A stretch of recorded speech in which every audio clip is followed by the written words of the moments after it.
And we're live. Hello, everybody. Welcome. Here we go. Well, You ready, Aramis? welcome back. Yes, I am. All right. Three, two, one. Click. Click.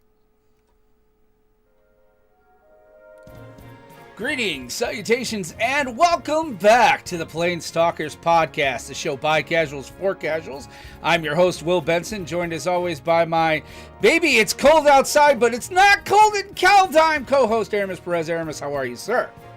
Actually, wouldn't it be really cold in Kaldheim? No, sir, because I'll tell you why. The previews, they're hot. All right, let's get it. Have a chance to play.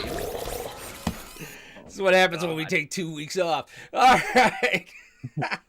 Before we begin, I'd like to remind you that this episode and every episode of the PlanesTalkers podcast is sponsored by Kerwin's Game Store. Kerwin's Game Store is New York State's premier source for collectible card games, tabletop games, miniatures, comic books, retro video games, and toys. And yes, Magic Jumpstart. With their clean, open gaming areas available to everyone at no charge, someday if COVID ever ends, Kerwin's provides a fun and inviting atmosphere for new and experienced gamers alike, with locations in both Catskill, New York, and now on the second floor of the Poughkeepsie Galleria in Poughkeepsie, New York. Kerwin's Game Store is the best place in gaming. Now, they do have a great website. They put it up during the beginning of this pandemic. We want to remind you to go to there. You can find that at KGS Online. That's KiteGoSamuelOnline.com. And you can go there. And if you use the promo code PlanesTalkers2020 at checkout, I don't know if it'll stay 2020 after Friday. We'll have to ask Steve that. But for right now, stick with 2020. And if that doesn't work, try 2021. You can get 5% off any order at PlanesTalkers2020 at checkout. We also want to take a second to recognize our Planeswalker level patrons. Brian, David, Jonathan, Johnny, Bell, Anthony, Steve, Mark, George, Josh, Zach, Ian, and Randy. Listen, these are the guys that keep the lights on. They're really good to us. They've been really great to us. We are so appreciative for everything you guys do. Guys being, vernacular, certainly no misogyny here. So I definitely want to say thank you to you for just coming alongside the show. We are going to have in early January, we're going to have our Planeswalker call. So we'll be sending out information through Patreon about that. This is where we're going to shape the show. We're going to get ready to do the Kaldheim Win-A-Box promo, the whole nine. So if you want to be a part of that call, if you want to help shape how this Kaldheim Win-A-Box is going to go in the rest of the year, go to patreon.com/planestalkers. Finally, we want to remind you that we are a featured podcast on FeedSpot. Go to blog.feedspot.com/magic_the_gathering_podcasts. We're top 25 podcasts there, so we want to thank them very much. And it is the holiday season, so we are an untap, upkeep, and draw. So I'm also going to untap some of my holiday white ale. So bon appetit, Merry Christmas, Aramis. How the hell are you, sir? Happy Christmas, Hana Quantica. Yes, happy all of that stuff. So, all of that stuff. Youthful, Festivus, all that hey, stuff. Jordan, good to see you. Hey, Darkness. Hey, Mama. And Anthony's going to give us good news here in a second. So, but how have you been, sir? I have been doing pretty well. Holidays were good. No typical craziness. We have an interrupt on the stack from Stephen Kerwin, so we'll get to that in a second. Oh, he would like to cast an interrupt after our announcements. I can let this happen. So Steve, if you want, we'll bring you into the... Steve, you want to come into the Zoom, you're more than welcome. So just let me know. Just send me a text or whatever. I'll bring you into the Zoom. So things were good, and I don't want to say too much more because now I'm really super curious as to what he has to say. Well, no. Keep the show. We gotta keep the show rolling, man. This is what we do. Keep the show rolling. No, yeah, everything was great. I got a couple new deck boxes for Christmas. Got some new sleeves. Got some boosties. So I have new commander decks that are built. Boosties, like boosties. Bustiers. Like I need like a couple of booster boxes for that. This seems a little. I mean, dude, you do you. Oh, okay, Steve. Well, feel free to put it up. It's coming up on the screen, so feel free to type your announcement at any point. So we're waiting with bated breath. So that was we me. will read it for the audio audience. How's about yous? Wow, dude. Okay, so I started the new gig. Things are going good there. Yes, as you guys know, we took 2 weeks off, and which was a good idea because I needed to. We really got our batteries recharged, but then I was really excited about playing last week. Hmm. Very excited about playing Commander Craft last week when my eldest son decided that on his way to pick up Christmas gifts, it would be a good day on Wednesday to um, hit another car. So, Oops. Hey, wait, don't you have a car crash sound? oh gosh, here we go. Oh, Steve is going nuts. Okay, so hold on here. Let me get the right sound effect for this because this is And now, breaking news. Whoa! Wow. All right, ladies and gentlemen, boys and girls, children of all ages, we do have a great announcement here. It's breaking news. This is exclusive to the PlanesTalkers podcast. Steve has just put up in the chat, so if you're not watching the video and you're listening to the podcast, none of this will matter to you right now. But for those of you watching at home, you've already gotten the announcement that Steve Kerwin, who is the owner of Kerwin's Game Store, our sponsor, they've been our sponsor for now a year, he is saying, as a Planestalker exclusive scoop, it's not officially announced yet, but ... Catskill is now a WPN premium location. And that is exclusive. That is awesome. Well deserved and well earned. And to be quite honest, I'm surprised, if only because I thought you already were. Like, that's how great this store is. So the fact that you guys have hit that, congratulations. That's amazing. That's awesome. Again, if you haven't been to Kerwin's Game Store before, you guys got to go. It's definitely worthwhile. KGSonline.com. They have a ton of everything. I've ordered a ton of cards from there. In fact, my wife is talking about trying to hire somebody to come in and put something on the firewall so that I can no longer access that site. Well, I'm sorry. When you're playing Commander, man, you need the cards, man. Yeah. Look at that. My wife even said congratulations. Wait, my wife is listening. Oh, great. Yeah, you're a dead man. Again, dead man. How many times do you have to die the same death before you finally learn your lesson? So, yes, Steve, congratulations. Seriously, Big time congratulations. That is amazing news. We are very excited for you guys. You were well deserved. Congratulations, and of course, this means we get all the good stuff, right? So, I'm going to say that we. Wow. We're the first non-staff people to know. Steve, I'm gonna lay this out there right now. I mean, you come alongside the show, you kind of sponsor us, and now a year later you're a WPN member. I think it's all right. I think it's us, Aramis. Like not to pat ourselves on the back here, but we might have to renegotiate our contract. Hold them, also pat myself on the back. I knew that was going to happen. No, seriously, they are an amazing store. We are so blessed to have them alongside us because wow, we need them way more than they need us. Oh, look at this! He saved it for our cast, dude. That's amazing, awesome. Steve. Honored, man, honored. Yes, big time. Very much. It's a great store. You know, we plug them all the time, but it's seriously having a lot of done a lot of business there personally. Friendly, knowledgeable staff. Oh, just like in our open. Clean open areas. It's a beautiful store. So legit, I'm gonna just lay this out here right now. Okay, I no longer work in Glenmont. Okay, so I no longer work only 30 miles away. I still go to this store. It is about a 90-mile trek to go to this store. I go to this store. Like, this is my quote-unquote local game store. So, yeah, I can't recommend it enough. If that's not a seal of approval, I don't know what is. In fact, on my way to New Jersey 2 weeks ago, they were my last stop before I left the area because they had my elf deck stuff, which, did so much for my elf deck. We won't discuss that, though.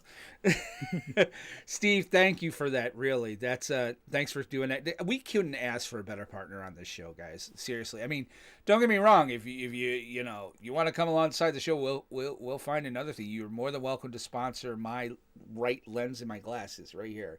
This, I'll put a green screen right there. No.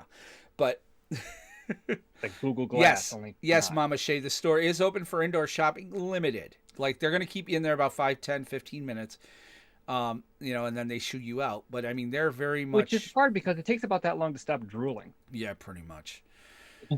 Next thing I need to buy is a Mana Crypt. So, yes. Mama Shay, if you guys take a trip, we want to see you. So, in regards to what's been happening the last 2 weeks, other than Christmas, it's, like I said, and Nicholas is okay. Everything's fine. I mean, the car could be totaled. His dad's a little bit more shook up than we are because it was his car. But yeah. But we other than that, I mean, the holiday was pretty good. I got a new Apple Watch. I got the SE, man. This thing is, I had the 3, but I think I know why I got the SE is because I made a promise to the daughter that if I got the new Apple Watch, she could have the old one. So now she has an Apple Watch 3. I'm starting to see a pattern here. Like, she makes sure I get the good stuff so that she gets the hand-me-downs. So, and yet she has the way better Mac than me. But for the most part, it was pretty good. My birthday was all right. 47. It is what it is. Happy belated. Thank you, sir. Thank you. Yeah, I'll expect my gift in the mail. Well, considering you still owe me a boosty. So shut the heck up. Oh, we do need to go and get boosters at one point. But I started my new gig, and they've immediately sent me to work from home this week until the 6th. Just stuff right there. Because I'm actually working in Albany County, or I'm working in the jails.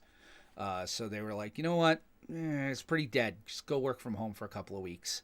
Nothing wrong with that. So I'm going to work from home here until the 6th, and then I go back. But which is wrong with that great. at all. I mean, I'm like, all right, so let me get this straight. I can Donald Duck it the whole day, and nobody's going to be upset. So there's an image for you that will stick with you for the rest of the show. That, in fact, I'm Donald Ducking it right now. So Yeah, I'm not old enough to get the reference, though. Yeah.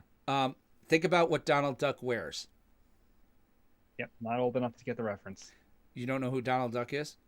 I'm not that old. Are you kidding me right now? I'm messing with you, man. Oh, okay. You said 47, and age. I would age be isn't- remiss yeah. if I didn't show the shirt my daughter got me. So, Yeah, nice. Mine's Yes. not magic related, but I like it anyway. My sister-in-law got it for me. And apparently my wife just got the Donald Duck jokes. So, yes. Either that or the fact that I was calling you old. serious. I didn't know what Donald Duck was. We all thought he was serious. I don't think he does. I think he just Googled it. I know who Donald Duck is. Sure you do. do. That's going to be a thing from now on. So we've got a pretty full show tonight. We're going to continue on with our year in review. Again, thank you for letting us take 2 weeks off. Now, what I did do was, Aramis, I staggered the release of the last episode so that we Right. wouldn't have basically like 3 weeks without an episode. I released it last week, or the Yes. week before last, I should say, so that, we had basically 2 weeks off. So we have got quite a few things coming up. So tonight we're going to discuss the year in review. We're going to go for part 2. This is going to be dealing, instead of releases, we're going to be dealing with news, things of that nature, both standard and just Magic in general. Combat, if there's time, we're going to talk about, is there too much product? Then we're going to get into main 2. We're going to bypass the state of standard because the state of standard is as state as it ever was.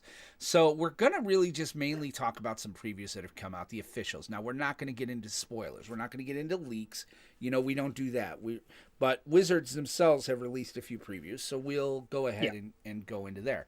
We'll talk about the real stuff. Yes. So, Anthony, what is your good news, man? You got overshadowed, by the way. Feel free to put it in for... He's up there. He'd already posted it saying that he is available for this Wednesday so far. Okay. He's not sure if it's every week. And so he's got his new gig. Yep, and then his love got him the Equipment Commander deck for Commander Legends. Interesting. Okay. So that means his one night deck got some new toys. Mm-hmm. Like, Sunflower. I got a couple of booster packs. Got nothing really major in them. I mean, again, we've kind of opened everything we're going to open. I need to pre-order a collector booster though for Kaldheim. So Yeah, I didn't pre-order collector boosters. I did pre-order a set booster. that's what I mean, set booster. I'm not sure if I'll do collector or not. I mean, the collector boosters have always, we do well. So If there's expeditions in these. Kerwin's is a WPN man now. If you want to provide us collector boosters to open on air, but we keep the cards. Is he still in the chat? See what I did there? I was like, hey, you're come on now. No, I'm just kidding. No. Look us up, Steve. Alrighty, so let's get into it because we got a packed show. Let's hit the main. Main phase. All right, welcome to main phase. So year in review, part 2, 2020. Wow.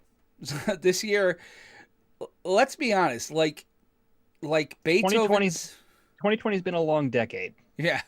Like Beethoven's symphonies, you want to go with the odd numbers. there's always like a line of demarcation. Star Wars movies, it was always, pre-Jedi. I'm trying to think about things that went bad. So, Happy Days before Fonzie jumped the shark. Literally, we had a jump the shark year. So we kind of broke the news down this year from pre-COVID. And then Fonzie jumps the shark, and we go to post-COVID. So and post-apocalypse. Yes. So basically, so let's say we're The Walking Dead pre-Negan and then post-Negan. Yeah. That works. Because Walking Dead kind of sucks now. Like, I'm not gonna lie, it's that even ties into some of this year anyway. So there you go. It's almost unwatchable. So I still enjoy it. I didn't even put on there Secret Lairs. Put that in wherever you think we should put it. All right, so everywhere, because that's where they were. Oh, no shit. All right, so the news of this year. All right, so pre-COVID, it's so weird because it seems like 2 years ago. But I mean, pre-COVID, we were looking at a ton of bannings. Like, it was wall to wall, week to week bannings almost at some point. Not just in standard now. I mean, we're a standard podcast, but I mean, Oko was banned. That stupid modern card from Modern Horizons. Well, geez, Hogak? Hogak, yeah, the Hogak. Was that 2020? Band. I think that was 2020. Are you sure that was 2020? That's the problem with this year. It's so hard to remember. Like, do you remember that mystery boosters came out this year? Yes, and that was actually something really good that came out of this year, and I was kind of happy with it. All right, let's take a look. Hogak banning. Okay, it was 2019. You have it. You have me. It feels like 2020 though. It feels sort of like because 2019 sort of bled into 2020 a little bit. But yeah, it was because Oko was banned towards the end of 2019 as well. No, Oko was early 2020. I thought. No. I think so. There was a bunch. There was so many things that were banned. Like, Growth Spiral behind me, that got banned. Teferi got banned. Well, yeah. I mean, that all got. Oh yeah, you're right. November 18th. Yeah, it's so hard January to tell. Was. Hold on.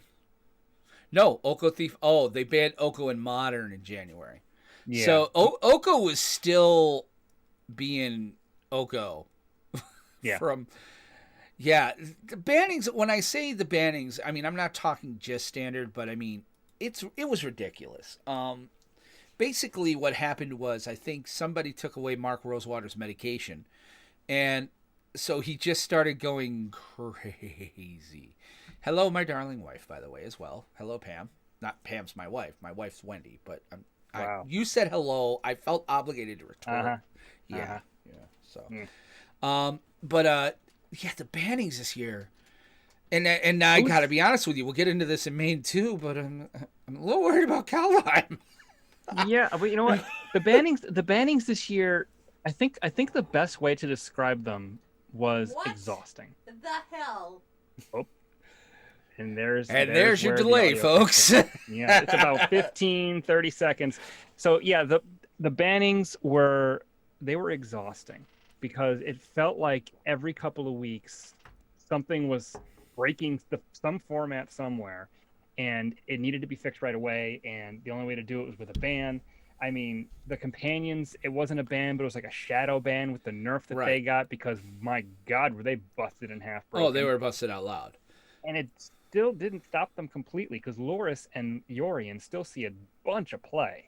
Right. It's pretty bad. Fires of Invention, Agents of Treachery. Agent of Treachery, yeah. Like, that's because when Ikoria came out, that deck with the Planeswalker was obnoxious, ridiculously obnoxious. Luca Yorian. Yeah.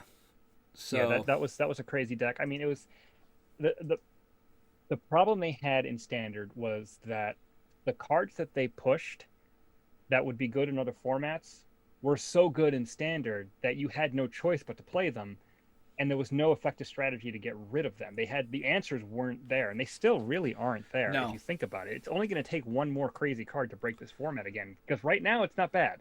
Right now it's stable. There's nothing that's really running away with anything. I'm going to go the other way. I think it's bad. It's bad in another way. In that, as a Standard content creator, we have a bitch of a time trying to find something to talk about. Yeah, I mean, it's boring. just It's just boring. talking from that angle though. Just talking from that Yes. angle of the constant bannings and where the format is now, as far as like health of the format. I'm not talking diversity, and I'm not Okay. talking fun to play. I'll give you that. But just the fact that things are stable, which can and hasn't turned out to be a bad thing because it's too stable. But there's nothing that's really head and shoulders above everything else. It's sort of homogenized right now. It would have been a good thing if there was a new set coming in right away, but we've had to wait a while because this latest round of bannings was literally on release of Zendikar. Right. Because Omnath was just, I think, one of the biggest mistakes they've ever made. Omnath was an obvious commander card that they Yeah, never thought would be seeing play. Yeah, I was reading an article. I have to remember who it was from. I think it was on Channel Fireball, and they were pay listing. For that? No, it was one of the free ones. But it was you gotta pay. Like you gotta pay for Ristic Study on Channel Fireball. Hell no. It was listing like the 10 most powerful cards in Standard this year, and the top 3 were Uro, Omnath, and Lurrus, and they basically said these are the 3 most powerful creatures ever printed. And I can remember a time, you go back into the mid-90s, remember when Morphling first came out, and people were like, holy crap, this card's incredible. It was called Superman because it did everything. Yeah. Now it's totally jank. Shivan Dragon used to be like, oh shit. Yeah, now it's like 6 mana 5/5 that doesn't do anything when it comes into play. Garbage. I think if they printed Shivan Dragon today, he would cost 3, he would deal 4 damage to a creature, and he would destroy a land. So it's amazing how far creatures have come. The problem is that the answers haven't caught up with them. Right. All the good answers have already been printed. They just won't reprint them. Right. Like Mana And that's Leak, like Lightning Bolt, like Counterspell. Well, they did. They printed Euro, and everybody's pissed because Euro Euro's is not kind an of answer. Euro's a threat. It's an answer and a threat, really, if you think about it. Euro's kind of like the Swiss Army knife of Planeswalkers. You're like, what? I can wipe the board? Okay. It's. Well, no, that's Omnath. Yeah, I know. Omnath getting banned was the right thing. Yeah. The fact is this: since War of the Spark, they've been inching upward and upward incrementally, slowly. The problem was, in a way, we're kind of like the literal lobster in the pot. If you take a lobster and throw it in a pot of boiling water, it's going to scream out loud. You're going to know you're cooking a lobster. But if you put a lobster in a pot of lukewarm water and slowly raise the temperature, they will never make a peep and they will just die. I remember hearing that analogy with a frog, but yeah, I get you. It's a frog, something like that. So the fact is that, it's kind of like that. It's where for a while there, they were just kind of tick, tick, tick, tick, tick. And then it was almost like throwing a Veldrein. They were like, oh, who the hell has time for this? And throw it in the microwave. It's ridiculous to this point. And I don't know if the answer is the rotation in September, because with September we'll keep what? Zendikar Rising and forward. So yeah. Well, September's 9 months away, and right. And if you think about it, you got to figure the Potter cards, set's going to get ridiculous. The top 10 cards in Eldraine, I think 6 of them have been banned, and the other 4 are the most played cards. Yeah. So, like Adventures is a real mechanic, and it's a good mechanic, and I don't mind mechanics that warp. All right. Like, if you think about it, there was a point where cycling was a mechanic that warped, where, kickers kind of warped things. Landfall, when Omnath was running around. Yeah, Landfall. Like, Magic is famous for its mechanics that do crazy shit in Standard. I'm there, by the way. Explicit tag, haha. But it's kind of, like I said, it's like somebody took Mark Rosewater's medication away.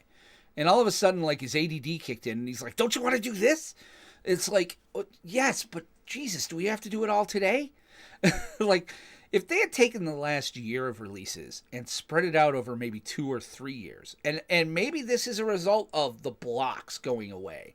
Maybe we need to revisit block formatting, in that it wasn't so bad when Hours of Devastation and Amonkhet were together, because imagine if you took the best cards from Amonkhet and, well, you did. We had it in Historic and things went sideways for a bit. Like, Right. you know, and the same with Kaladesh and like doing the block thing seemed to help kind of spread things over. We would have seen 2 releases of adventures. We would have seen 2 releases of, you know, perhaps an Oko Planeswalker in the second set. I think that's part of their problem is that they're kind of, I think they probably were when they were designing it, maybe like, okay, well, this is still too powerful. We'll put this in the second block set. But now they're like, well, we're only going to be an Eldraine for 1 set. Shit, put it in. Yeah, I like what Steve said, where he says he misses the 3 set blocks. I Yeah. miss those too. Like I remember the days of, you know, the story, you know, you go Invasion, Plane Shift, Apocalypse, and Yeah. there's an overarching theme between all 3 sets that they can spread out, but then each set has its own little gimmick. You know what I mean? Like, because Invasion was about coalition stuff, Plane Shift was about gating and getting stuff, you know, bouncing things back for a cheaper creature. Right. I remember there was a Havu that was like a 3/4 for 2 mana, but you had to bounce a red or green creature. And then What up, Dark in, Force? In Apocalypse, the theme was enemy colors, Right. and the synergies that was supposed to work between these colors that don't normally work together. But it also allowed them to have the 5-color mechanic go across all 3 sets. It also gave better support to mechanics. He just said the same thing. I couldn't agree more. I think if they ever like ask us, which they won't because they don't know we exist, that's what they should do. Is that they should go back to blocks. What even if it's just 2 blocks for a while, 2 sets to a you know 2 well, set I mean, blocks. I like the idea of that they're doing with long overarching stories, like they did with the Gatewatch and everything else, starting all the way That back went to a little Zendikar too and long. going through. That went a little It went too long, but I mean, like if they're gonna do something like that, they can still visit 3 different planes in a year. You know, they can do Kaldheim, Strixhaven, and going back to Innistrad. Maybe have a mechanic or a gimmick that really does go across all 3 blocks, and have bits and pieces in each set that can support it. Well, and here's the thing. I think you and I are ahead of the game in that I think they are going back to blocks. I think they have understood. Now that I think about it, because you said Innistrad, it made me think of it. They have 2 Innistrad blocks back to back this year. So two Innistrad sets. It's 2 sets. I don't know if I'd really call that a block. I'm not even really sure how they're doing it. I mean, are they releasing both of these sets at the same time? That's a good question because they used to don't know. Yeah, blocks used to be, like I said, the 2 set blocks was like Kaladesh and Age of Revolt or Oath of the or Return to Zendikar, Oath of the Gatewatch, or you know. So if they're doing 2 at the same time, what the hell is? Oh my God, that is the biggest mistake you will ever make. You split your. Well, wait, does that mean we get 2 boxes? I don't know if it means like. wait. I know from you and me though. Like, does the winner box go for 2 boxes? Like, how does this work? I don't know how that works. I know that like maybe they're doing something where like there's the main set and then like a shadow set where like you get like special cards from the other. I don't know. I mean, I know. Well, they're saying like one is like vampires and one is like wolves or something. Werewolves. Yeah, or something. I mean, I'm curious. I'm curious to see how they're going to make it work. I mean, I obviously they're trying something innovative. I mean, the last time they did that was companions, and we all know how that worked. Well, but yeah, I don't know. I'm hopeful, cautiously optimistic. I have no idea what they're doing, and I'm really curious to find out when we get more information on that set later in the year. I swear I'm giving up Magic though if the vampires sparkle. I'm Yeah. out. I'm out. Yeah. You lose me. I'm done. I ain't take playing your no stuff. Twilight vampire shit. No, I'm out. I'll take your stuff. Tell I'm sure Wendy you will. that she gets to give me your cards if you quit. Yeah, no, she already knows that if anything happens to me, my cards go into the incinerator with me. So, so I mean that's kind of it. Like the power level of Standard, kind of it's fluctuated. We're now back again. The reversal of what they've done with Standard is that we're bored. I mean, if you listen to any podcast, MTG Goldfish, Arena Talk, any of these other things, selling that with shit. they're all saying the same thing. Standard right now is boring. Now, I think Standard is boring because it was so pendulum crazy, nutty, like power level that our barometers are off. Like, Yeah, we're not used to stability. yeah, and so if it was like if it was this stable 2 years ago, we'd be like, this is the best Standard in a long time. But now, and I think part of this also has to do with the fact that we don't have any organized play, which is kind of where we want to get into is post-COVID. The big thing about post-COVID, and we're going to kind of pivot to that, is, we'll go a little out of order here, but the ending of organized or even in-person Friday Night Magic play. And any in-person tournaments. I think I know where you're going to go with this, and I think that's also part of the reason why Standard feels so stale, and really tournament play in general feels so stale, because if you think about it, the only big tournaments they can have that they want to have an arena, because they want to do the whole esports thing. All you can do on arena is Standard or historic. And a lot of the times people are like, historic, what the hell is historic? So they do Standard, and it's the same format. And there's no modern, there's no pioneer, and they're not even doing. I don't understand legacy why and vintage they really don't exist anymore. I don't understand why they aren't doing like sealed or drafting though. Like they won't even do that. Yeah, like they don't have the client set up somehow to do these tournaments. I mean, what they'd have to do is what we would do is like you save your deck and then you challenge each other. Yeah, there's no real way. And it can be. I think that can be done because they kind of did something similar to that, but it's hard. They would have to set it up because the last time they did something like that, they drafted in person and input the data into Arena. Right, because the problem there must not be a lever or a button they can push that makes it so that you can set up a custom pod to draft. Yeah, they must not have that capability in Arena, because the card pool can go. The card pool can go sideways in that how do you have your pod? How do you make sure that you don't have 8 Teferis running around and that? But that's the thing. That's you can. It can be done. I mean, it's not hard to say. There's only 8 players in the server pool, so they automatically get queued in together. So that's your draft pod. But they must not have the capabilities to do that on a reliable basis to be able to pull that off on Arena. And if they can ever figure that out, I would watch that in a friggin' heartbeat. Well, I don't know. Here's the thing. I wouldn't. I understand the irony and the maybe hypocrisy in that, I stream on Twitch. I play Minecraft or I play Arena on Twitch.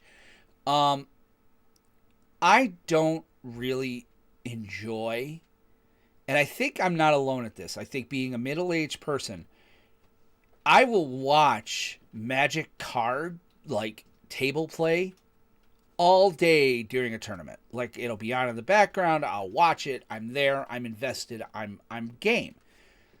There is a disconnect somewhere in my brain watching Arena.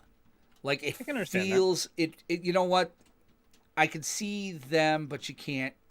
You can kind of see, at least they've started showing their faces, like they make them have a webcam now. That was part of it. I'm like, you can't even see the player. How do I know it's, really Reed Duke? It could be Reed Duke's son. He's like, dude, I got to pee. Hold, just click these buttons. No, I can understand the disconnect. I feel it too. And I think that that's a problem. I think that that's something. The problem is, I think Hasbro / WotC is happy.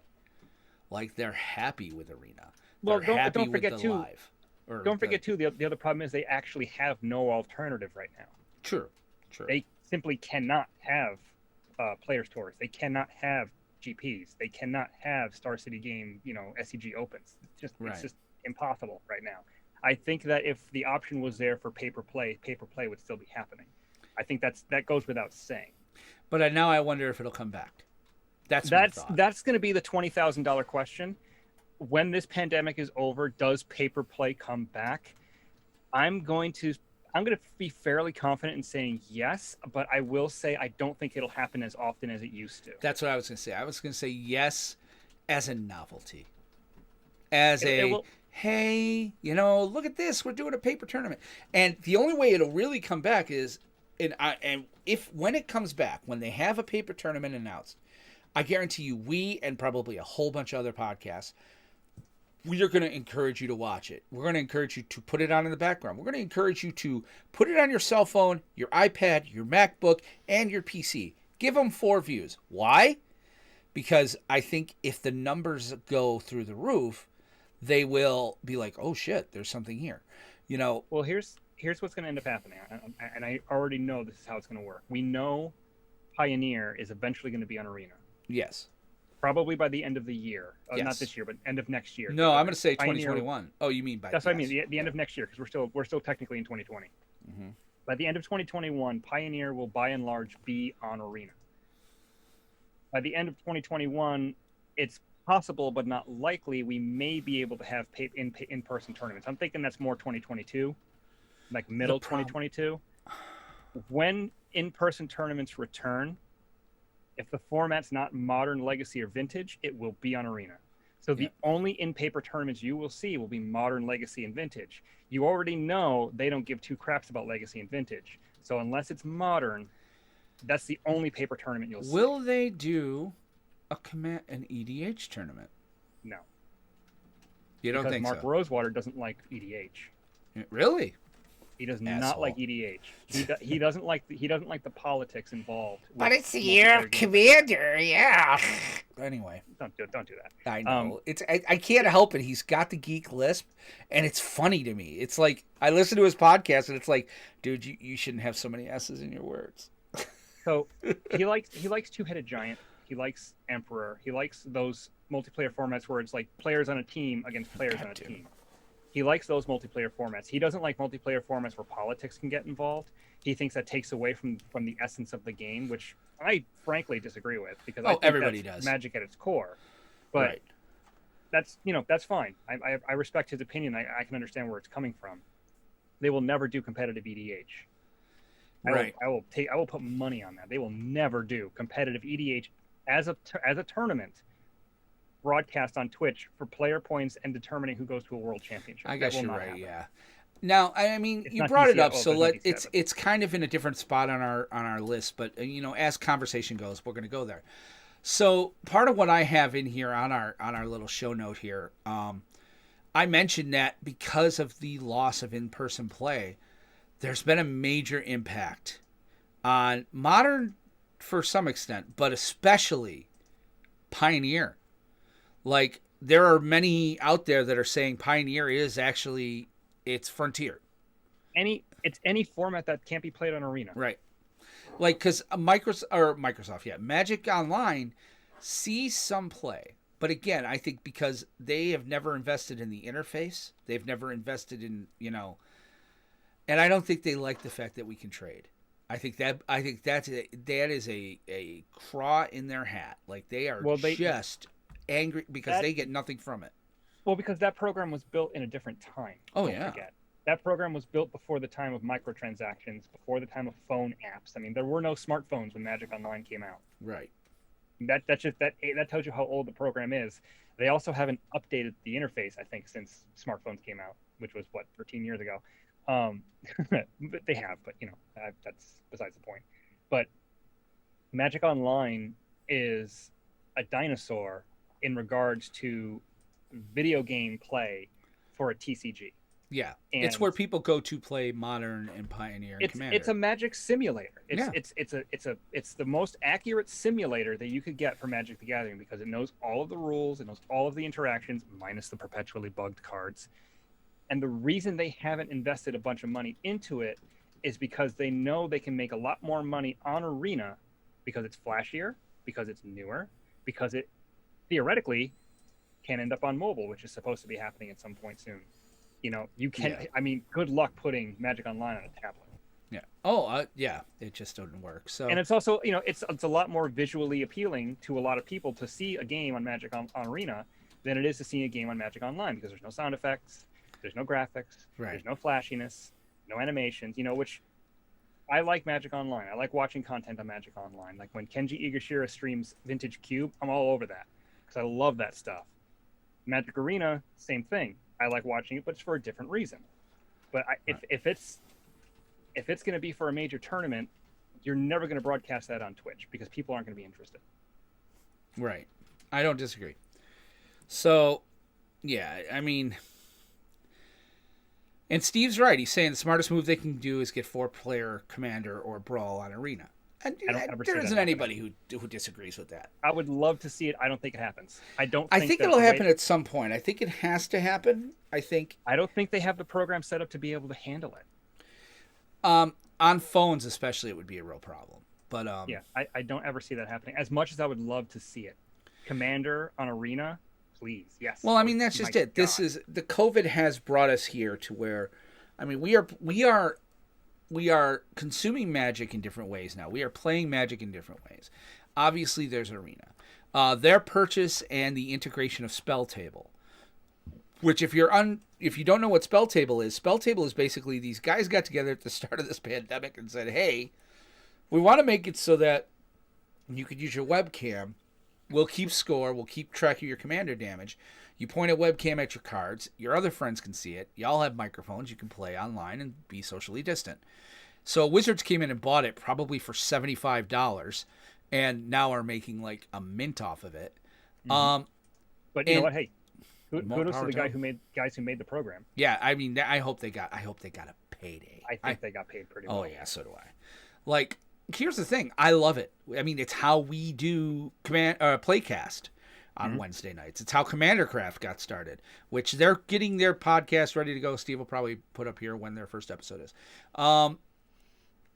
So it's been interesting to see how the rise of Arena and other means of playing have kind of become how we have to do it now. I mean, it's great to see that we've been flexible enough to do that because, I mean, without Arena, without Spell Table.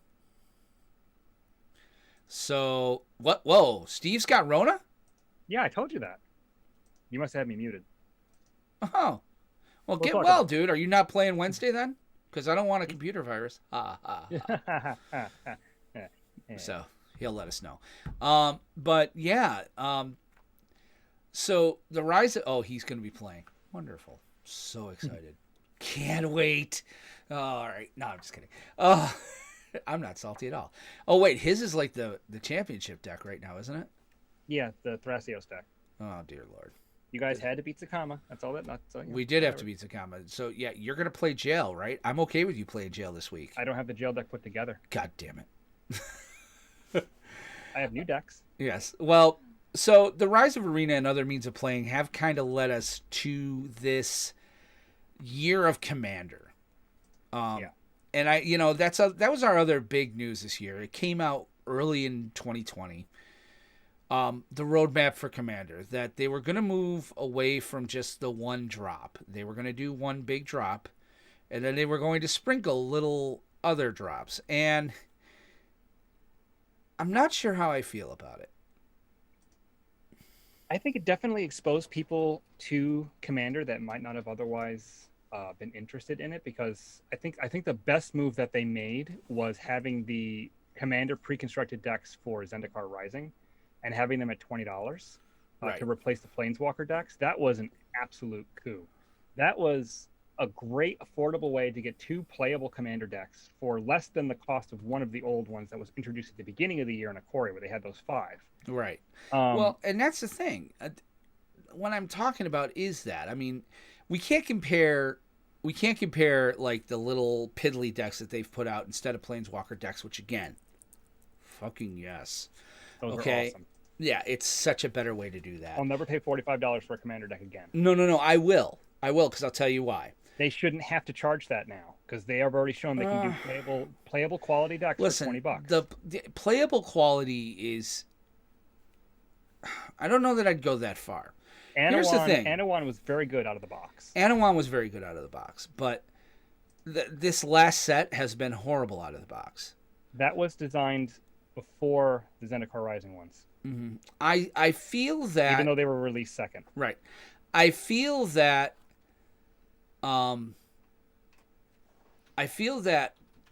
there was a quality shift between the Ikoria.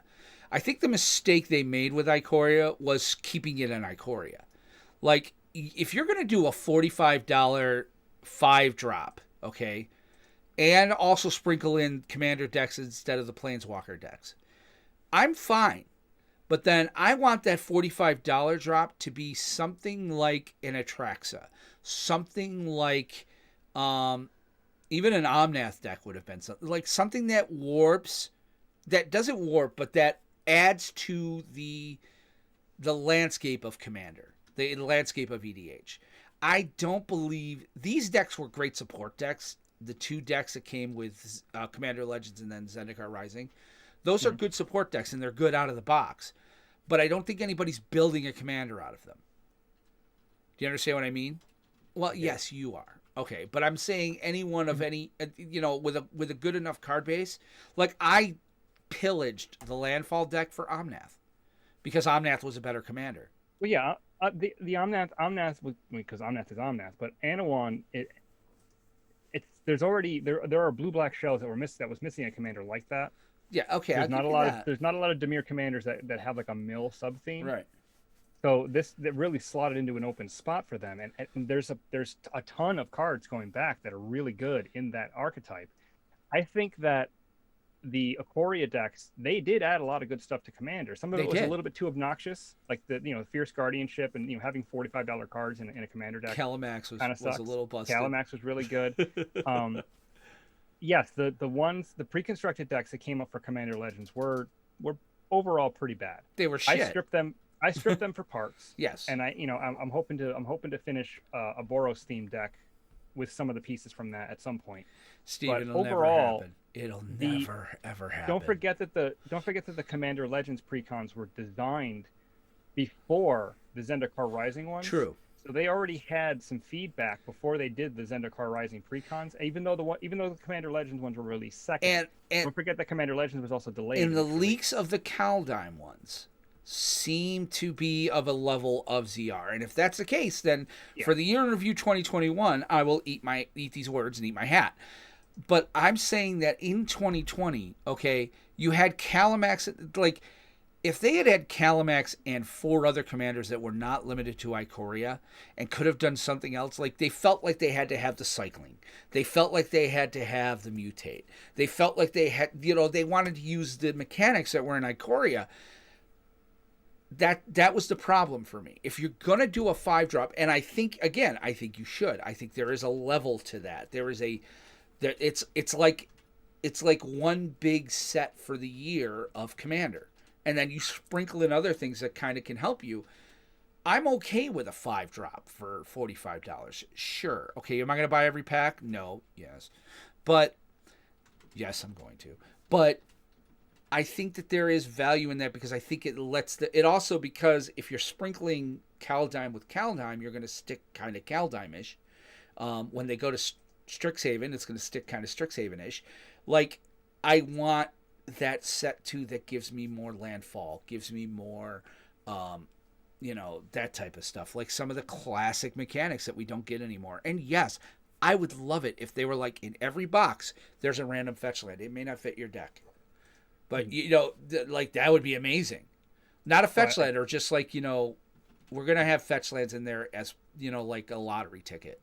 Yeah, I think what it showed, though, with the pre-constructed decks was their evolution in thinking about what a pre-constructed deck should be. Yeah. Because the Ikoria ones came out first. They were $45 a piece. Then, we had Zendikar Rising come out. Those were $20 each. And they were good. For $20 decks, they were very good. They were good for $40 decks. Well, yeah, $35 decks. And now that we've seen them in Zendikar Rising and Commander Legends, I don't think they have a justification for doing another Commander Precon at 45 when they've shown they can do quality decks at 20.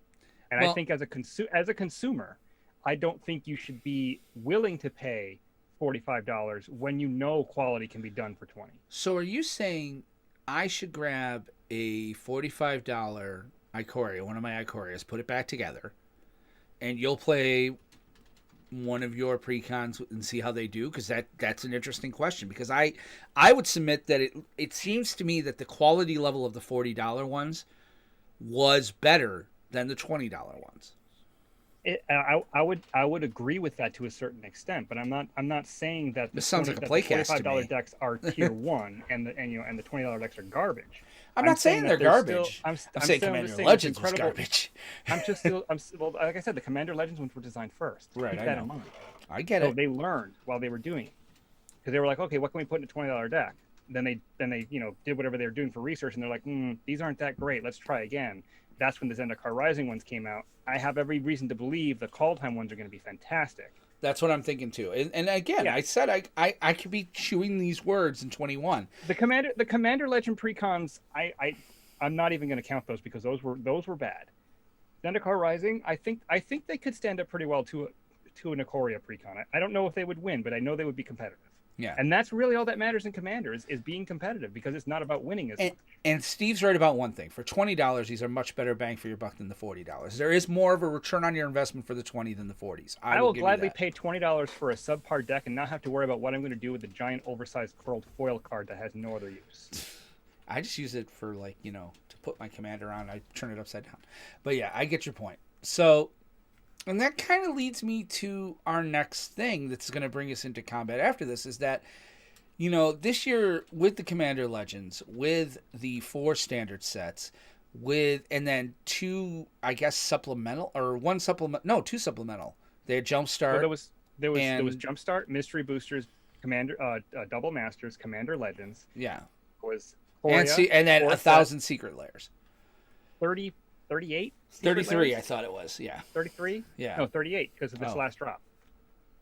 That last 5 drop was 38 secret layers, mystery boosters, jumpstart, Ikoria, Zendikar, core set. God, what was the other one? I'm missing one. Theros. Theros was 2020. Don't forget. No, that's Theros. just it. I was saying the four standard sets, and then. Is there too much product? I mean, this was a year where there was more product than we've ever had. Yes. Flat out, yes. I mean, now this is curmudgeon-y old me talking, but I remember back in my day when it was the 4 sets in the year, that was it. I will say this.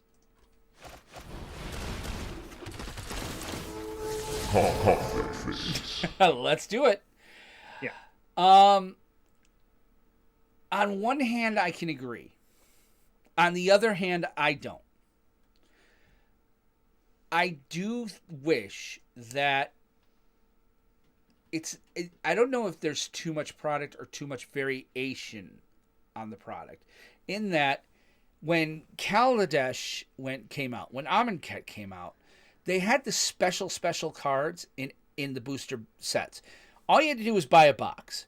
And you might pull an expedition. You might pull, the special ugly Amonkhet cards. You might pull the invocations, the inventions, yeah. Like, now what they've done is they've taken those out of the main boosters and put them into a different tier booster, whether it's collector, which is up here, or whether it's the set booster. Now, I'm a fan of the set booster. I love the set boosters. I want to talk to Steve about, ours becoming set boosters, like our giveaway and stuff, because I think there's more value in that. I feel that set boosters are, but it's one thing, but with the collector boosters being the only way that in some ways you could be assured to get yourself one of the fetch lands or one of the expedition lands that whatever they were calling them for Core 21. They were either a box topper or you had to get collector boosters. Yeah. Like, that to me is a problem. That's where I have a problem. I have a problem with what they did with Double Masters and making you pay $100 for a pack. No, thank you. Like, I get it. I get the idea that you want to appeal to whales. The problem is, and I understand what they haven't said, and I've thought about this the last couple of weeks. What Wizards did not say is that, here's the thing. There's always been product for whales because whales are going to go buy a fetch land off of a store, giving it to a local game shop. Wizards sees none of that. So by doing the collector boosters, by doing the set, by doing the secret layers, the collector boosters, all that, Wizards is taking that money in-house. I understand it. I get it from a business sense. It's still shitty. Yeah. My problem here's why I run into the problem. I think there's too many sets. And the reason that I think there's too many sets has really shown itself with Commander Legends in the quality control. Oh my God, the cards are terrible. They pringle like it's their job. Listen to this. I saw, I don't know how accurate this is, but it was on Reddit, so grain of salt. Somebody bought a collector booster of Commander Legends, The cards bent so hard they burst the pack. Okay, I can't believe that. They had not been opened, and they actually burst the seal. I can't believe that because the seals. I can believe it because I have Commander Legends cards that are almost folded in half. They're so badly bent. And if you Yeah, put but that's 20 of them, because if they're you put 20 exposed of them to in the there air. and they're all bending the same way, that exerts a lot of force. Eh. So, but here's the thing. You've had the foils that are horribly washed out in Commander Legends. You can barely Yes. see them. I have one of them, an intangible virtue that is basically a gray piece of foiling. It's I can't intangible. even read the card. It did literally intangible. There are, cards showing up in The collector legible boosters virtue. from other sets that we won't talk about. There's leaked cards from Kaldheim showing up in Commander Legends boosters. Now, whether or not that's viral marketing, whatever, but it's happening. There's jumpstart cards that are horribly off-center cut.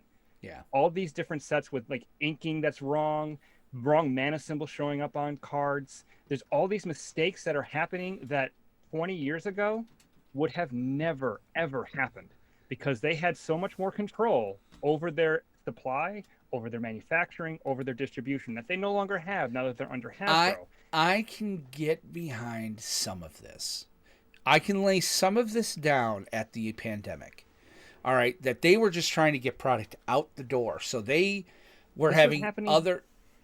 This has been happening since before the pandemic, though. This has been happening for a couple of years now. The point that I'm getting at is that I have no problem with them releasing all of the sets that they're releasing. They need to have the quality control to back it up because the secret layers have had this problem since they started. Okay. I can't... Secret layers have had problems with bending foils and bending cards right out of the pack. There needs to, I know part of that has to do with whatever the conditions are the cards are being made. There's a humidity level. If it's at a certain level, it won't bend. But 20 years ago, when we bought cards... Yeah, you're not wrong. There might have been misprints, but they were rare enough so that there was a market for them. And they're like, oh, hey, this is a misprint. This is great. There was that if biff of freak that was supposed to be, it's a green card, but it had a blue border. A mountain randomly showing up in Arabian Nights. That was rare. But this is happening now with every single set with a whole bunch of different cards. Something is wrong with their production. Something needs to get fixed. And I have no problem with them releasing 1 million sets a year. I'll buy as many as I think I can that interest me. Secret layers give me the option of saying, it's not really for me. I don't really care. Right. But, they got to do better quality control because you don't see this stuff happening as much in other TCGs. You're not wrong. I don't think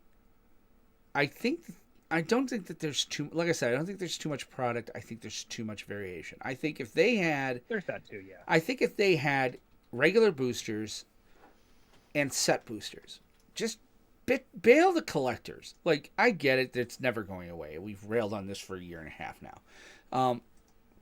I still think collector boosters are unnecessary. I'd rather see them do set boosters. Take some of the best elements of collector boosters and put them into the set boosters. Like make it so that it's easier to get borderless cards. Make it so it's easier to get foil cards. You don't have to make the whole pack foil. I mean, me as a collector who likes foils, I'm like, hey, cool, collector boosters are great. I can get a lot of foils for relatively quickly. But the idea of the set booster is really cool.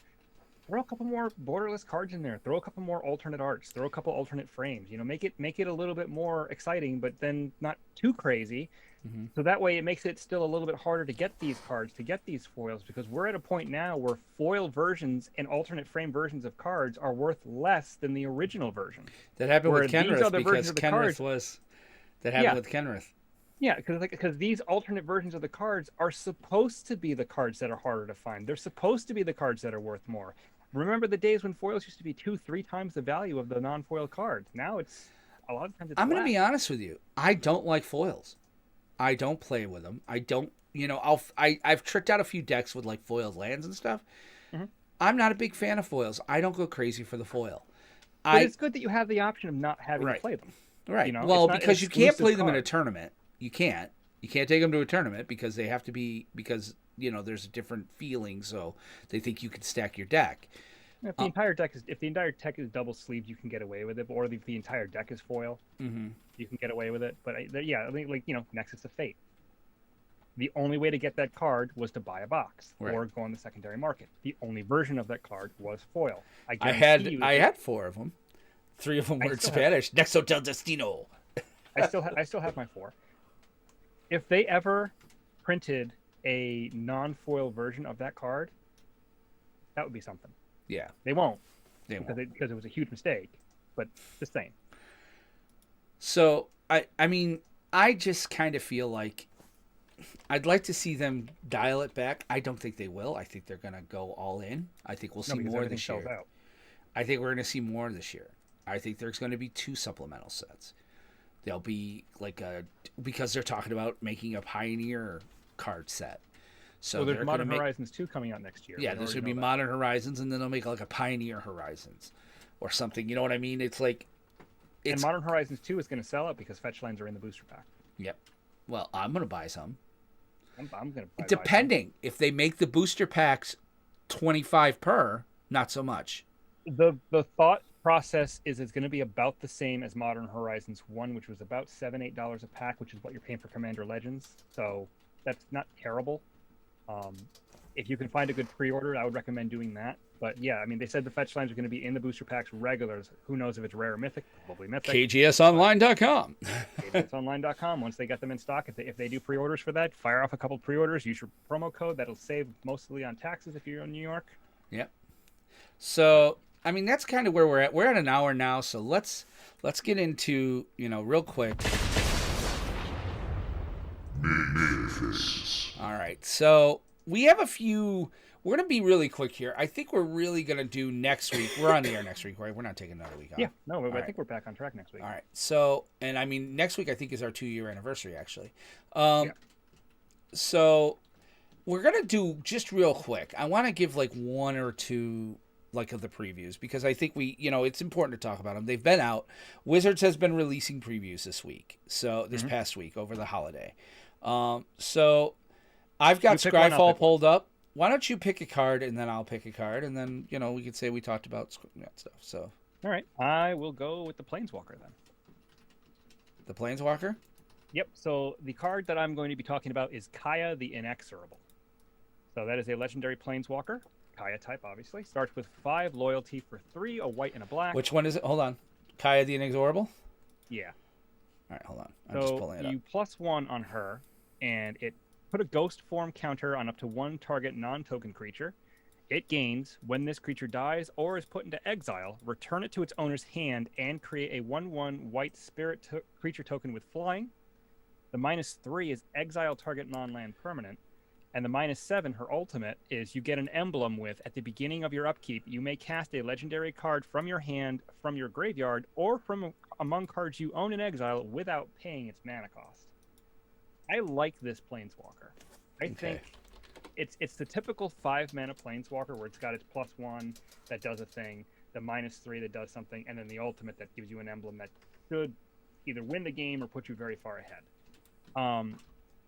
He's not the most powerful 5-mana Planeswalker out there. I mean, Teferi, Hero of Dominaria, kind of takes the cake on that one. But I really like her in like a Super Friends or heavy legendary tribal deck, where you put ghost forms on something that's important. Even if they kill it, you get something to protect her with. She can nuke something that's bothering you, and if you ever get to ultimate with her, you get to fire off a legendary every turn for free. Yeah, I can agree with that. I really like this card. I think it's going to see some play. So, maybe not in Standard, but it's going to find a home in Commander. That's for damn sure. Well, I wish they would put it at the bottom that it could be used as a commander, because that to me seems like it would. They wouldn't, and they would never. You won't ever see that in a standard legal set. True. Only in supplemental stuff. But she's very, very good. She can fit into like an Athreos deck. Right. Well, for me, I made it my background tonight. So, the Sarulf Realm Eater. I like this card. I think this card could. Huh? It's Fenrir. It's Fenrir. And I think this card is actually going to see play. I think this, with the stuff we've seen so far, and again, it's very limited what we've seen. But what we've seen so far, I mean, whenever it's it's 1 colorless, a black and a green. Whenever a permanent an opponent controls is put into a graveyard, put a 1/1 counter on Cerulf. At the beginning of your upkeep, if Cerulf has one or more 1/1 counters on it, you may remove all of them. And if you do, exile each other non-land... the operative word in there? Other. So even if I nail one for 4, each other non-land permanent would convert a mana cost less than or equal to the number of counters removed this way. Yeah. That card will see play in Standard. That card will see play in Commander. Are you kidding me? Atraxa? Hi. It's kind of a it's kind of like a super powered pernicious deed. Green and black have no problem with killing things, so you're going to be getting a lot of counters on this just by it existing. It's going to be one of those cards that people are like, okay, we need to kill this because it's, if you think about it, it's got sort of like an Ugin minus X for its upkeep ability. Yeah, I would agree with that. You know, and even if all you need is one counter on there, and you can be like, that's a nice mana crypt you got there. It'd be a real shame if I exile it. Everything we've been seeing so far, let's, to kind of to take this a little bit more macro. Everything we have been seeing so far with this seems to point to tribal. That they're trying to return to tribal. That they want to get back into the tribal deck business. And okay, that's a step back into old Magic. I'm okay with that. We haven't really seen that since Ixalan, where they've been really focused on tribal. Yeah, Realm Walker in and of itself basically screams there's going to be tribal stuff because they have now cards to support tribal that aren't necessarily of that tribe, which was what the problem with Ixalan was. Right. Where if you didn't get a lot of vampires and you're trying to build a vampire deck, you were kind of screwed. This kind of plugs that hole. So listen, guys, okay, over the coming week, in the next week, we're going to try to drop this episode tonight, so Monday. Hopefully this gets into your podcatcher tonight. Over the next week, you need to email us, you need to get on our Discord, you need to get on our website. Tell us what cards you'd like to see us do, because I think starting, is it Monday or Tuesday that they start really... Next Monday, the 7th. Yeah, so, our show next week, 4th, the next 2 weeks is going to be pretty much... All time. Yeah, it's going to be Kaldheim wall to wall. Cold. Yeah, the official Kaldheim spoiler season will run from 7th to the 19th. So January 7th, which is Thursday. So again, they will drop a few. So I have a feeling they'll drop a few before Thursday. Even still, we'll get in deeper to what's been dropped so far. We're looking at what? I think they've released... just a few cards. I'm looking at Scryfall. 43. So, but a lot of them are alternate frames, and right. some of the stuff are in the theme boosters. So, and plus, like I said, next week's also our 2-year anniversary, so we might have a little bit of the anniversary show and talk about the show going forward and things of that nature. But with that, I think we're ready. Unless you've got something else, dude, I think we're good to go here, right? And I'm looking forward to spoiler season is my favorite time of the year. It happens a lot more than it used to. Mine is Christmas. I'm still super looking forward to it. Yeah, that's all done now. All right, so let's go to it. Let's go ahead and get ourselves into end step here. All right, so as Aramis and I start rolling up our playmats, putting our cards back in their boxes, and taking the pizza boxes over to the trash because, damn it, your mother still does not work at this game store. We want to remind you that we do stream Arena, or in my case, other games, on the PlanesTalker podcast channel on Twitch. Look up PlanesTalkers podcast on Twitch. You can. We also stream our shows there. If we're doing a show, whether it's the podcast regular or our playcast, which we do on Wednesday nights, which we need to change end step, so we announce that. Yes, Wednesday night at 7:30-ish is our playcast where we play Paper Commander. You can find that all on Twitch. Look up PlanesTalker Podcast on Twitch. You can also follow me there at Mindcrime73. And if you wanted to follow me on Twitch, my handle there is ArmecWRX. But I really, anytime I'm on there, it's going to be on the PlanesTalkers Podcast channel. So look for me there when I am on. Hey, Captain Unemployed, are you going to start streaming anytime soon? No. Oh, okay. Did you get a job? No. Oh, okay. But if Twitter is more your speed, you can find our show at PlanesTalker Pod on Twitter. All right, and my personal Twitter is at WR Benson, but I'm going to be honest with you, I really am there just to... I'm just kind of following people. I kind of lurk on things. I'm really there to follow my favorite musical artist, David Hasselhoff. The Hoff gets my engine running, man. And so I'm on Twitter just to get the ins and outs of what's going on in his life. But I do occasionally tweet there. So you can follow me at WR Benson. And of course, you can always follow us on Facebook. Just go to facebook.com/PlanesTalker. No S on the end. We took that last S off for savings. And because some asshole took the name. So like and follow us there. And here's the thing, guys. What we kind of alluded to is that in the coming weeks, as we did in every set, we will, thanks to Kerwin's Game Store, be giving away a box. Want to find out about how we're going to be giving away a box of Kaldheim? Be on our Facebook page, as well as join our Discord, discord.planestalkerspodcast.com. That's where we kind of hang out. It's been pretty quiet the last few weeks, I think, because of the holidays, but that will pick up during the win a box. So if you want to win a free box of Kaldheim booster box, you're going to want to like and follow us there and go to our Discord. And finally, if you want to send the show an email to either, give us an idea for the show, if you have a question for either one of us, you can email the show directly, and the address is podcast@planestalkerspodcast.com.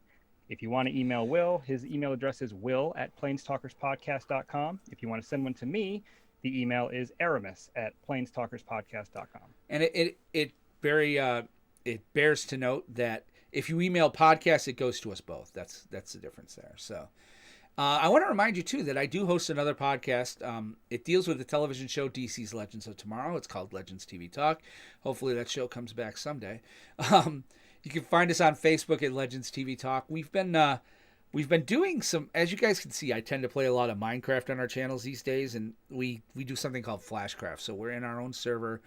We're building DC Comics type stuff in there. So we just finished the Hall of Justice. We're still working on the Legion of Doom. We're kind of bored with the Legion of Doom, I think. So we ended up doing other things.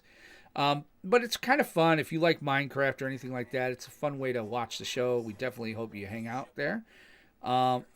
So let us know. Come and hang out. And I also leave us an iTunes review. They really do help the show out a ton. If you really want to grow the show, but you don't want to be a part of the Patreon, and I understand that given the economy and things of that nature, you just can't. This is really what you can do. And if you don't have iTunes, you know what? Download it to your computer, sign up for an account, just go in and leave us a 5-star review on the page. Believe it or not, that does more to get eyes on the show than any sort of Patreon or anything like that. But, also make sure you patronize kgsonline.com and let them know you listen. But go to Apple iTunes, look up our Planestalker podcast and leave us a review there. That would really go a long way to helping us. But on that note, we want to say thank you again for listening to us tonight and hanging out.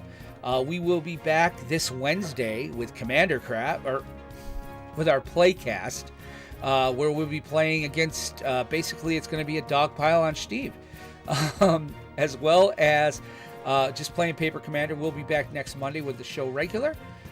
Check us out online. Come and hang out. But thanks for listening. For Aramis Perez, this is Will Benson saying, as always, you are our most valued resource. And remember to keep some of your mana untapped because you never know when you need it. Take care and have a great week. Bye-bye.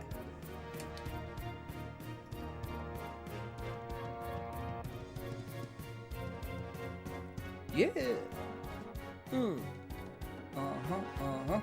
Yeah. All right. And that, as they say, is how it goes. Or in the words of Cleveland, and boom goes the dynamite. Are you there? Yeah, I'm here. Oh, okay, you're muted. Yeah, I'm not muted. You're not muted now, though. Yeah. Yeah, no. Yeah, we're not off the air, so I won't go too crazy. But, yeah, this whole working from home thing for a couple weeks is going to be kind of fun. So, what is this, episode 94? 84. 84. And export the MP3. I'm exporting. Oh, wait, I'm exporting it to the Mac. Oh, wait, it's actually doing it. Yay. Oh, so yes, Wednesday night. I still haven't decided what I'm going to play, but I'll be home, so I should be able to try to build something. Yeah, I definitely need. I'm feeling. Gotta tell you, I'm feeling left behind on the power level. Like, and it's becoming to the point where I'm like not hanging. You know, I got to figure it out. So, because you know, it's all good. edhrec.com, my friend. I know. I'm taking a look at that. So, yeah, we have a new patron, John Grinnell. Thanks, John, for coming alongside us. Just got that notification. I'll bring you down once you guys dogpile me. I'm going to play the way I always play. If it happens to be I'm attacking you, that's not because of any previous... No. Motherfucker, you're attacking Steve. Not if I ain't got incentive to. I will give you incentive. Basically, I will kick you off the show. No, I wouldn't. It's your show, too. I can't kick you off. I can also sit down with you and help you build. Thanks, Steve. That doesn't make me feel 7 years old. Ooh. Oh, you fucking arrogant ass. And I mean that in all love, dude. You know I don't mean that really. I'm just like,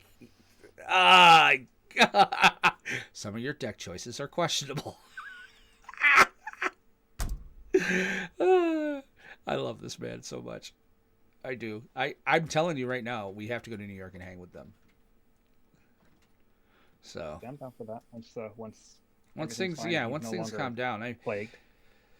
Oh yeah, don't do the fact that I'm in a prison. It sits on me. It does. I'm acutely aware that that's a hot zone. Yeah. No. Just be careful. That's all you can do. Yeah, it's really all I can do. Well, I mean, even the other day, you know, because it's getting worse around this area again. I love it that the governor's talking to us about it. He's like, and the Mohawk Valley. We're like, oh shit.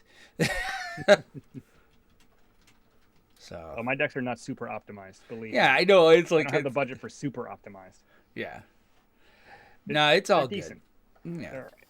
I'm having fun.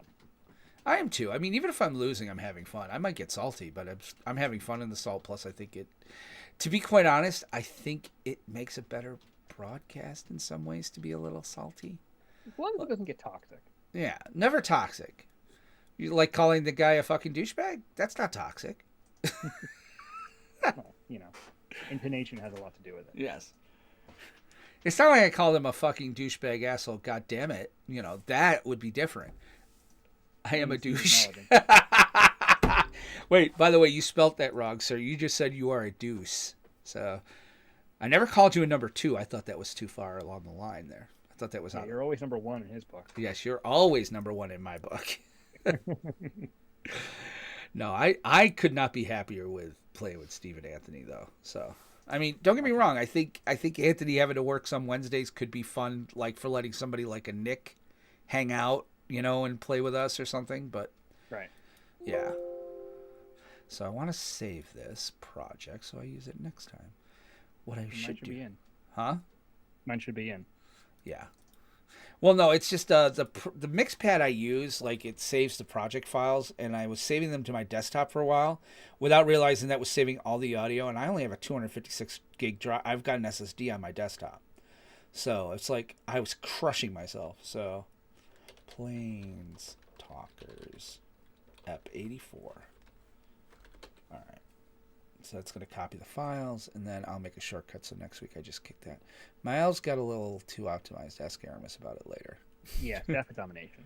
Yeah, I popped in for a little bit Wednesday night, and then I was like, literally 5 seconds I saw you. You're like, I was going to hang out, and then I looked at the time, and what we did was this. I was going to go shopping after work on Wednesday. Like not shopping, but pick things up because I was in the Albany area. So I had things at Colony Center. I had things at Crossgates.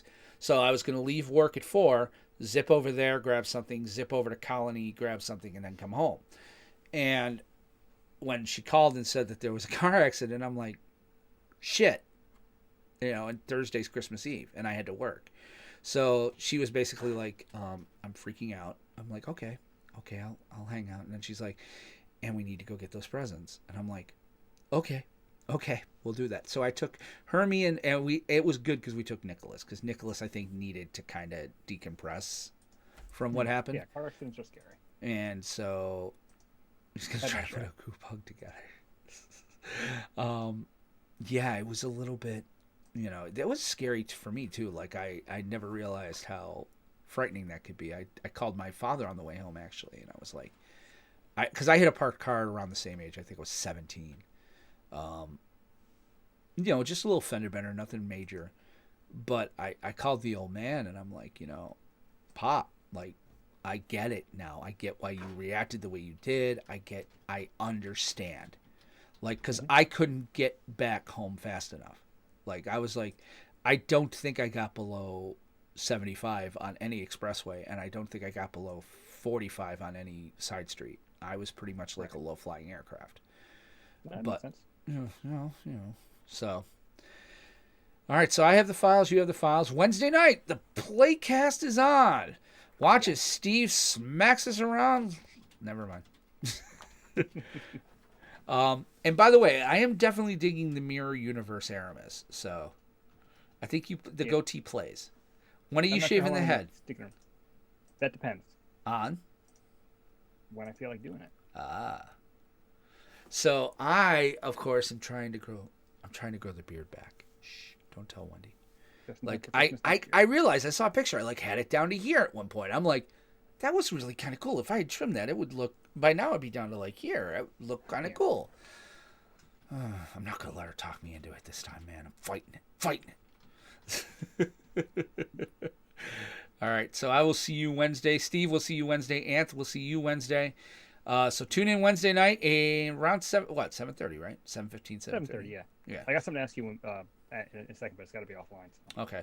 So we'll see you guys later. We're going to hit the stream button now. We'll talk to you later. Any questions or concerns, just write them on a $20 bill and send them to us. Have a good one, guys.